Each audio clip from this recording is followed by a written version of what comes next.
இந்த வீடியோவில் நம்ம கலர் சேஞ்ச் பண்ணும்போது அது கிராஸாக வராமல் ஸ்ட்ரைட்டாக வர்றது எப்படின்னு பார்ப்போம். Welcome to Srinidhi க்ரூஷெட்.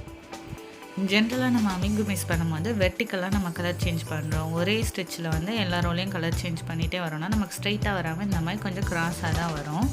அந்த மாதிரி கிராஸாக வராமல் நமக்கு ஸ்ட்ரைட்டாக வர்றதுக்கு என்ன பண்ணலாங்கிறத இந்த வீடியோவில் பார்ப்போம். இப்போ இந்த இது பார்த்திங்கன்னா நமக்கு ஸ்ட்ரைட்டாக லைன் கிடச்சிருக்கு. இது ஒரு ஹேட் தான். அது என்ன பண்ணிடணும்னு பார்ப்போம். இந்த பேட்டர்னில் பார்த்திங்கன்னா ஒவ்வொரு ரோலையும் 12 ஸ்டிச்சஸ் இருக்குது. அதில் வந்துட்டு ப்ளூ கலர் வந்து 5 ஸ்டிச்சஸ் இருக்குது. அந்த மாதிரி நான் 5 ஸ்டிச்சஸாக வந்து ஒவ்வொரு ரோலையும் மட்டும் ப்ளூ கலர் கொடுத்துட்டு வரும்போது நமக்கு கிராஸாக வந்துகிட்டே இருக்கும். அப்படி கிராஸாக வராமல் ஸ்ட்ரைட்டாக கொண்டு வரதுக்கு என்ன பண்ணான்னு பார்க்கலாம்.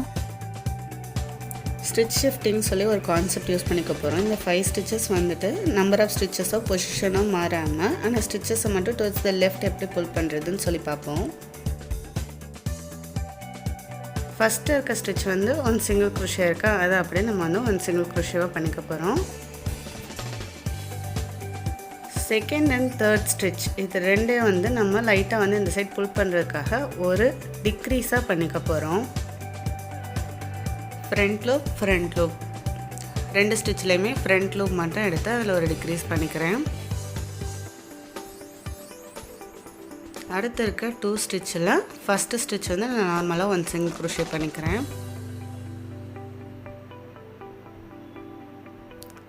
இப்போ வந்து என்ன பண்ணியிருக்கோம்னு பார்த்தீங்கன்னா நம்பர் ஆஃப் ஸ்டிச்சஸ் 1 ரெடியூஸ் பண்ணியிருக்கோம். ஃபஸ்ட்டு ஸ்டிச் வந்து 1 single crochet, second and third சேர்த்து 1 சிங்கிள் குரோஷே பண்ணியிருக்கோம். Third last 4th ஸ்டிச்சும் 1 single crochet பண்ணியிருக்கோம்.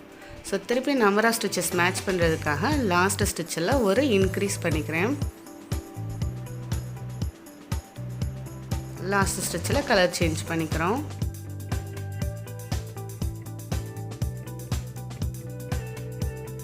இப்போ வந்து பார்த்திங்கன்னா நான் ஸ்டிச்சோட பொசிஷன் எதையுமே மாற்றலை. நம்பர் ஆஃப் ஸ்டிச்சஸ் வந்து டோட்டலாக 5 ஸ்டிச்சஸ் தான் இருக்குது.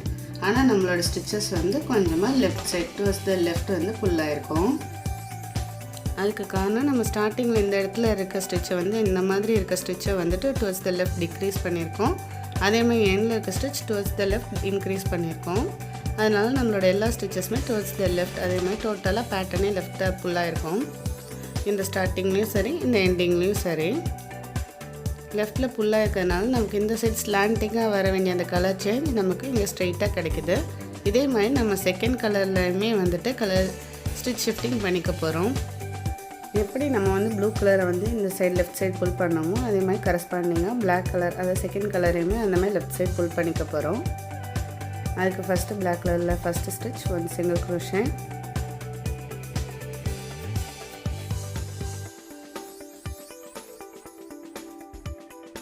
செகண்ட் அண்ட் தேர்ட் ஸ்டிச் சேர்த்து ஒரு டிக்ரீஸ், ரெண்டுமே ஃப்ரண்ட் லூப் மட்டும் எடுத்து டிக்ரீஸ் பண்ணிக்கிறேன்.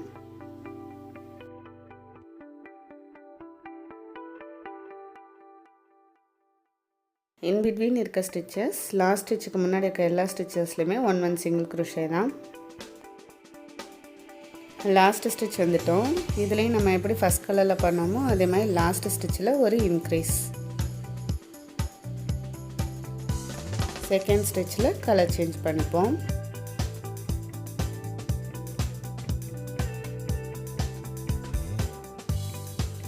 த்ரீ ரோஸில் கலர் சேஞ்ச் முடிச்சாச்சு.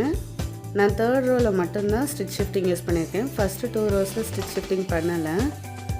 நம்ம எப்பயுமே ஸ்டிச் ஷிஃப்டிங் கான்செப்ட் வந்துட்டு 3 ரோஸ்க்கு ஒரு ரோவில் நம்ம ஸ்டிச் ஷிஃப்டிங் பண்ணால் போதுமானது. ஸோ அடுத்த 4th and 5th ரோவில் வந்து நான் ஸ்டிச் ஷிஃப்டிங் பண்ணாமல் நார்மலாக தான் வந்துட்டு அப்படியே ஸ்டிச்சஸ் பண்ணிக்க போகிறேன். ப்ளூ கலரில் 5 ஸ்டிச்சஸ், பிளாக் கலரில் 7 ஸ்டிச்சஸ். ஸோ 5 ரோஸ் முடிச்சாச்சு. 6th ரோவில் நம்ம திருப்பி அதே மாதிரி ரிப்பீட் பண்ண போகிறோம். So first stitch 1 single crochet, second and third stitch சேர்த்து ஒரு டிக்ரீஸ்,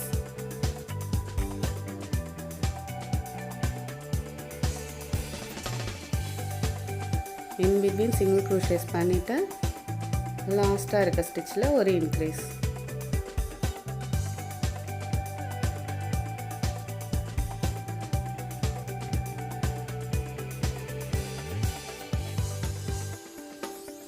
கலர் சேஞ்ச் பண்ணிக்கிறோம். செகண்ட் கலர்லேயும் நம்ம அதே மாதிரி பேட்டர்னை ரிப்பீட் பண்ணிக்க போகிறோம். ஸ்டிச் ஷிஃப்டிங்கான பேட்டர்னை ஃபஸ்ட்டு 1 சிங்கிள் குரோஷே, நமக்கு கலர் சேஞ்ச் பண்ணிக்கிறது ஸ்ட்ரைட் லைனில் வந்திருக்கிறது உங்களுக்கு தெரியும் போலலாம். அடுத்து ஒரு டிக்ரீஸ்,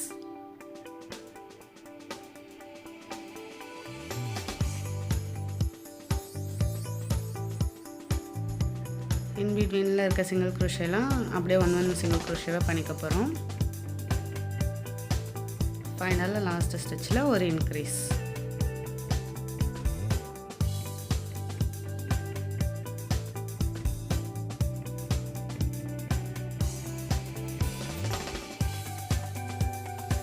இதே மாதிரி பேட்டர்னை ரிப்பீட் பண்ணிக்க வேண்டியதான்.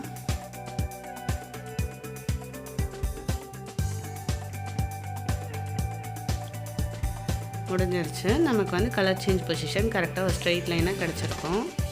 நான் வந்து 3 ரோஸ்க்கு ஒன் டைம் தான் வந்துட்டு ஸ்டிச் ஷிஃப்டிங் பண்ணியிருக்கேன். 3rd row, 6th row, 9th row இந்த 3 ரோஸில் மட்டும்தான் ஸ்டிச் ஷிஃப்டிங் பண்ணியிருக்கேன். அது எதனால் அப்படி 3 ரோஸ்க்கு ஒன் டைம் பண்ணால் போதும் அப்படின்னு சொல்கிறோன்னா, இந்த இது வந்து நான் நார்மலாக வந்துட்டு ஒன் சிங்கிள் க்ரோஷே ஒவ்வொரு ஸ்டிச்லேயும் பண்ணியிருக்கேன். கலர் சேஞ்ச் பண்ணும்போது நமக்கு இந்த மாதிரி க்ராஸாக கிடைக்குது. அப்போ வந்து பார்த்திங்கன்னா ஃபஸ்ட்டு ரோவில் ஃபஸ்ட்டு ஸ்டிச்சுக்கு நேராக நமக்கு வந்துட்டு 3rd ரோவில் இருக்க ஸ்டிச் தான் வந்துட்டு அப்படியே ஒன் ஸ்டிச் வந்து நமக்கு ரைட் சைடு விலகி இருக்குது. ஸோ இங்கே வந்து ஃபஸ்ட் ரோவில் பிளாக்குக்கு நேராக பார்த்திங்கன்னா 2nd ரோ வந்து லைட்டாக விலகிருக்கும். 3rd ரோவில் கம்ப்ளீட்டாக ஒன் ஸ்டிச் விலகிருக்கும். அதே மாதிரி பார்த்திங்கன்னா 4, 5 தாண்டி 6th ஸ்டிச் வந்து கம்ப்ளீட்டாக ஒன் ஸ்டிச் விலகிருக்கும். இந்த மாதிரி ஒன் ஸ்டிச் கம்ப்ளீட்டாக ஷிஃப்ட் ஆகிற பொசிஷனை மட்டும் நம்ம புல் பண்ணோன்னா நமக்கு ஸ்ட்ரெயிட் லைனாக கிடச்சிரும். அதுக்காக தான் அந்த மாதிரி 3 ரோஸ்க்கு ஒன் டைம் நம்ம புல் பண்ணிக்கிறோம். ஃபஸ்ட் கலரில் வந்து நம்ம ஸ்டிச் ஷிஃப்டிங் பண்ணி புல் பண்ணுற மாதிரி கரஸ்பாண்டிங்காக செகண்ட் கலர்லேயுமே ஸ்டிச் ஷிஃப்டிங் பண்ணி புல் பண்ணிடுறோம். அப்போ வந்து கொஞ்சம் கொஞ்சமாக நமக்கு ஸ்டிச் புல் ஆகி நமக்கு ஒரு ஸ்ட்ரெயிட் லைனாக கிடைக்கும். ஒரு சில டைம் நம்மளோட டால்ஸ் பண்ணும்போது நம்மளால் வந்துட்டு ஒரு கலரில் வந்து ஸ்டிச் ஷிஃப்டிங் பண்ண முடியும், இன்னொரு கலரில் ஸ்டிச் ஷிஃப்டிங் பண்ண முடியாத மாதிரி ஒரு சுச்சுவேஷன்ஸாக இருக்கும். லைக் வந்து ஃபஸ்ட் கலரில் வந்து பேட்டர்ன் சேமாக இருக்கும், செகண்ட் கலரில் இன்க்ரீஸ் டிக்ரீஸ்லாம் பேட்டர்ன்லேயே மாறி வருதுன்னா நம்ம அப்போ வந்து ஸ்டிச் ஷிஃப்டிங் அப்ளை பண்ண முடியாது.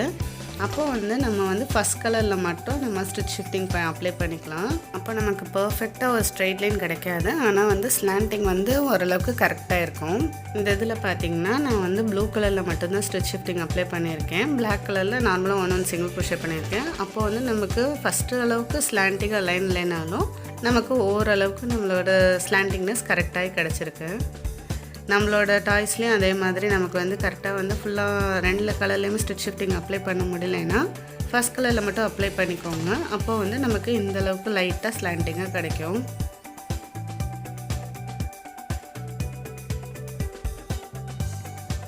இதில் ஒரு ட்ராபேக் என்னென்னா, நம்ம கலர் சேஞ்ச் பண்ணும்போது மினிமம் வந்து 3 ஸ்டிச்சஸ்க்கு நம்ம கலர் சேஞ்ச் பண்ணியிருக்கணும். இப்போ ஃபார் எக்ஸாம்பிள் 2 ஸ்டிச்சுக்கு மட்டும் பண்ணுறோன்னா நம்மளால் வந்துட்டு இன்க்ரீஸ் அண்ட் டிக்ரீஸ் பண்ண முடியாது. ஒரு 3 ஸ்டிச்சஸ் இருந்தால் தான் நம்மளால் ஃபஸ்ட்டு 2 ஸ்டிச்சில் வந்து ஒரு டிக்ரீஸ் அண்ட் லாஸ்ட் ஸ்டிச்சில் ஒரு இன்க்ரீஸ் அந்த மாதிரி பண்ண முடியும். நம்ம 2 ஸ்டிச்சஸ் மட்டும் ஒரு ஸ்ட்ரெயிட் லைன் மாதிரி பண்ண போகிறோம் கலர் சேஞ்ச் அப்படிங்கிறதுல வந்து இந்த ஸ்டிச் ஷிஃப்டிங் அப்ளை பண்ண முடியாது. ஸோ அது ஒரு ட்ராபேக் இருக்குது. மற்றபடி இந்த மாதிரி மோர் தென் 3 ஸ்டிச்சஸ் இருந்தாலும் நம்ம ஈஸியாக அப்ளை பண்ணிக்கலாம். இந்த ஸ்டிச் ஷிஃப்டிங் மெத்தட் யூஸ் பண்ணி பண்ணுற டாய்ஸ் நான் அடுத்தடுத்த சேனலில் அப்லோட் பண்ணுறேன். நீங்களும் ட்ரை பண்ணி பாருங்கள், உங்களுக்கு யூஸ்ஃபுல்லாக இருக்கா அப்படின்னு சொல்லுங்கள். இந்த மெத்தட் பிடிச்சிருந்தா இந்த வீடியோ லைக் பண்ணிக்கோங்க, சேனல் சப்ஸ்கிரைப் பண்ணிக்கோங்க. தேங்க்ஸ் ஃபார் வாட்சிங். ஹாப்பி க்ரோஷெட்டிங்.